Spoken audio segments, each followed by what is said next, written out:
بسم الله الرحمن الرحیم. یو ورور پوښتنه کړې ده مفتي صاحب محترم، د لوی اختر اولې لس شپې د ذیلحجې د اول لس تاریخ ځینې خلک وایي په دې کې عبادت ډیر ثواب لري، روزې نیول ډیر اجر لري، ځینې خلک بیا وایي چې د دې ثبوت نشته.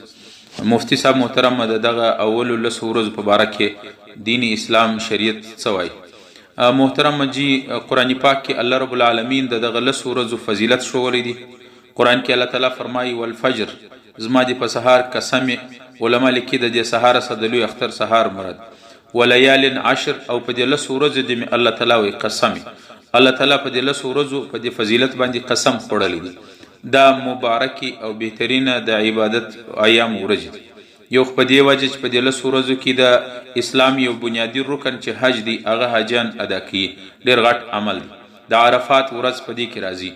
او دویم دا چې په دغه لسو ورځو کې مؤمنان مسلمانان قرباني رنګ غټ عمل کوي. قرباني یو ډېر دروند او ډېر غټ عمل دی، د الله رب العالمین حکم دی.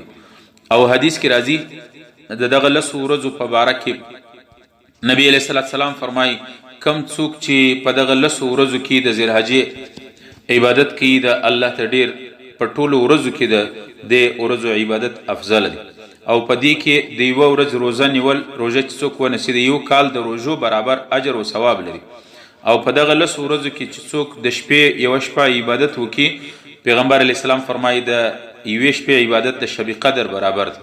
خصوصا نهم ذیلحجه، دا د عرفات ورځ چې ورته وایي، زموږ د یا د حاجیانو د حج اکبر ورځ، د عرفات چې په کوم ورځ باندې حاجیان په عرفات دریږي.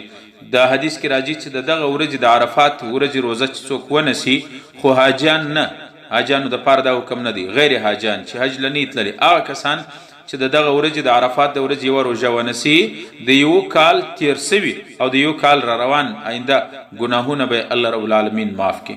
نو محترم ورور، د دې ورځو د دې لسو ورځو فضیلت قرآن کې الله تعالی احادیثو کې پیغمبر علیه السلام ښوولی دي. یوه روزه د یو کال د روزو برابر ثواب لري، او یو شپه عبادت یې د شب قدر د لیلة القدر ثواب لري. د عرفات د ورځې یوه روژه د تیرو کلو یو کال او د راروان یو کال د ګناهونو کفاره ده. په دې وجه د دې ثبوت شته. الله رب العالمین د دې ورځو کې د صحیح عبادت روزې نیولو توفیق نصیب کړي. واخر دعوانا ان الحمد لله رب العالمین.